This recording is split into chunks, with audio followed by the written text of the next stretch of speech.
날마다 큐티하는 여자 김양재 목사입니다. 오늘 큐티인 말씀은 요한복음 5장 1절에서 18절까지입니다.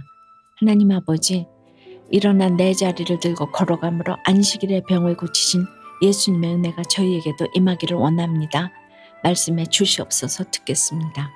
오늘 1절에 그 후에 유대인의 명절이 되어 예수께서 예루살렘에 올라가시니라고 하는데, 그 후라 함은 어떤 일이 있은 후를 말하나요?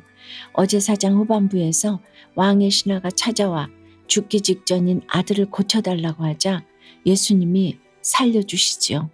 그런데 오늘도 베데스다라 하는 모세 행각 안에 많은 병자, 맹인, 다리 저는 사람, 혈기 마른 사람들이 누워서 병이 나아지기를 바라고 있다고 해요. 여러분은 지금 어떤 병, 어떤 고난이 나아지기를 바라고 있습니까? 내 문제가 해결되는 치유의 은혜를 누리려면 첫째, 말씀에 즉시 순종함으로 일어나 내 자리를 들고 걸어가야 합니다. 그런데 오늘 수많은 병자들이 베데스다 연못가에 있는 행각 안에 누워서 물의 움직임을 기다리고 있었다고 해요. 왜죠? 4절의 그 이유가 천사가 가끔 못에 내려와 물을 움직이게 하는데, 움직인 후에 먼저 들어가는 자는 어떤 병에 걸렸든지 낫게 되밀어라고 해요. 병이 낫는 건 좋은데 조건이 참 까다롭지요. 천사가 내려와야 하고, 그것도 날마다도 아니고 가끔 내려와서 물을 움직여 주어야 합니다.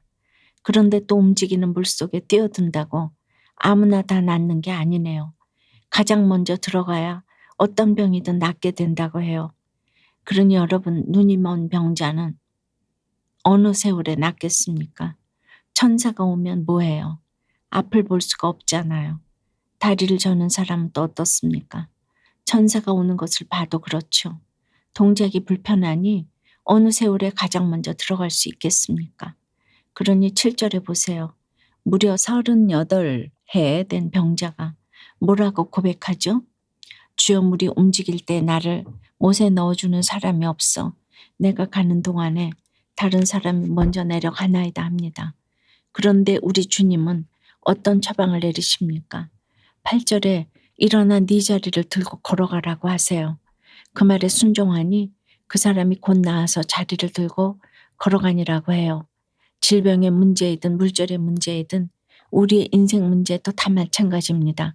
그 자리에서 꼼짝 않고 드러누워만 있으면 백날이 가도 해결되지 않습니다. 그 자리에서 일어나야 합니다. 몸이 아프면 일어나서 병원에 가고 운동도 하고, 물질이 없으면 일자리를 찾아 일어나야 합니다.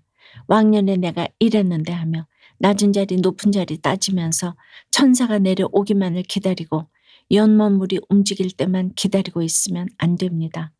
일어나라 하실 때 일어나야 합니다. 제가 어제도 말씀드렸죠. 순종이 제사보다 낫습니다. 순종이 100% 응답받는 기도의 비밀입니다. 여러분은 어떠세요? 지금 어떤 질병과 고난으로 어려움을 겪고 있습니까? 그저 나아지기를 바라면서 마냥 드러누워 있지는 않습니까? 내 문제가 해결되는 치유의 은혜를 누리려면 둘째, 다시는 죄를 범하지 말아야 합니다.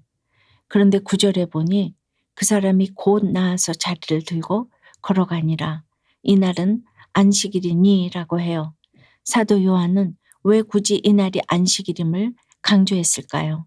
마태복음 12장에 보면 안식일에 제자들이 밀밭 사이로 가다가 시장하여 이삭을 잘라 먹자 바리새인들은 안식일에 하지 못할 일을 한다며 트집을 잡고 비방을 하지요. 당시 유대인들은 안식을 지키는 문제를 율법의 잣대로 따지며 예수님의 사역에 트집을 잡으려 했어요. 그러니 오늘 10절에서도 유대인들이 병 나은 사람에게 이르되 안식일인데 네가 자리를 들고 가는 것이 옳지 아니하니라고 합니다. 밤낮 옳고 그름으로 따집니다.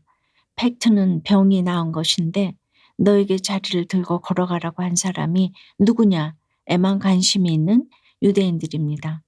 그런데 13절에 보니 병 고침을 받은 사람조차도 예수님이 누구신지 아직 모르고 있네요. 믿음이 1도 없는데 병이 나았다고 하니 우리는 이것을 어떻게 해석해야 할까요? 우리가 다 하나님의 은혜로 값없이 의롭다 하심을 얻은 자 되었습니다. 내가 잘나서 내 의로움으로 구원받은 것이 아니지요. 그런데 14절에 보니 그 후에 예수께서 성전에서 그 사람을 만났다고 해요. 은혜로 다시 우리를 만나주시는 주님이십니다. 그런데 어디서 만났다고 하죠? 시장 바닥, 백화점이 아니고 성전에서 만났다고 해요. 그러니 여러분, 믿음은 없어도 제 발로 성전에 올라간 것이 또 은혜 아닙니까? 그랬더니 주님이 보라, 네가 나았으니 더 심한 것이 생기지 않게 다시는 죄를 범하지 말라 하시며 양육까지 직접 해주십니다. 이 병 나은 자에게 말씀이 들리자 어떻게 변합니까? 이제는 자신을 비난하던 유대인들 앞에서 떳떳하게 나를 고친 이는 예수라 하며 주님을 증거하는 큰 믿음을 보여줍니다. 적용 질문이에요. 밤낮 옳고 그름으로 따지고 있는 것은 무엇입니까? 주님의 은혜로 회복된 고난은 무엇이고 사함받는 죄는 무엇입니까? 그래서 두 번 다시는 그 죄를 짓지 않고 있습니까? 아픈 두 딸을 버리고 부재중 엄마로 살아온 죄를 회개한다는 한 집사님의 규태 묵상 간증이에요. 가난이 싫었던 저는 결혼의 목적을 행복에 두고 믿음도 없는 남자와 불신 결혼을 했어요. 첫 딸이 선천성 심장병에 걸리는 고난이 와도 둘째 딸을 통해 저 인생을 보상받고 싶었죠. 그러나 남편의 폭력과 폭언에 시달리다 못해 어린 두 딸을 남편에게 맡긴 채 이혼을 하고 말았어요. 오늘 5절과 6절에서 예수님은 베데스다 묵가에 있던 38해 된 병자를 보시고 네가 낫고자 하느냐라고 물으십니다. 이혼 10년째의 주님은 저에게도 그렇게 찾아오셨어요. 올케의 소개로 믿음의 공동체에 속해 말씀을 들으며 죄책감도 없이 가족에게서 도망친 죄인임을 깨닫게 되었죠. 그리고 둘째가 고1 때 하나님의 은혜로 가정이 재결합되었어요. 하지만 둘째는 무기력에 빠져서 온종일 잠만 자며 저에게는 극심한 분노를 토했어요. 제가 가정을 버리고 나간 후 둘째는 이혼과 사업 실패로 조울증을 앓는 아빠와 장애가 있는 언니를 홀로 보살폈다고 해요. 어린 나이에 그 어려움을 감당하며 2번이나 자살 기도를 했다는 사실도 나중에야 알게 되었어요. 최근에는 그 둘째가 직장에서 5번이나 권고 사직을 당했는데 저는 그럼 그렇지 하며 조롱과 비방의 말로 아이에게 상처를 주었어요. 그러자 둘째는 내가 얼마나 힘들었는지 알아? 정작 엄마가 필요할 때는 내 옆에 없었잖아 하며 펑펑 울었어요. 저는 입이 다물어졌습니다. 둘째라도 직장 생활을 잘해서 내 삶에 부담을 주지 않기를 바라는 저의 변하지 않는 완악함을 봅니다. 오늘 8절에 일어나 네 자리를 들고 걸어가라 하시는데 가족들 모두가 이 말씀을 잘 적용하므로 가정 안의 모든 상처가 깨끗이 치유되기를 소원합니다. 저의 적용은 작은 아이가 공부할 때 비방하거나 조롱하지 않고 친구처럼 응원해 주겠습니다. 무기력으로 힘든 지체들을 인정하고 보듬어주며 그들을 위해 중보기도 하겠습니다. 입니다. 그런데 오늘 16절에 보니 안식일에 이러한 일을 행하신다 하여 유대인들이 예수를 박해하게 된지라고 해요. 주님은 사람을 살리는 영혼 구원이 목적이신데 유대인들은 왜 안식일에 그런 일을 행하냐며 트집 잡고 박해하고 죽이려 듭니다. 그러나 안식일도 병고침도 구원이 목적입니다.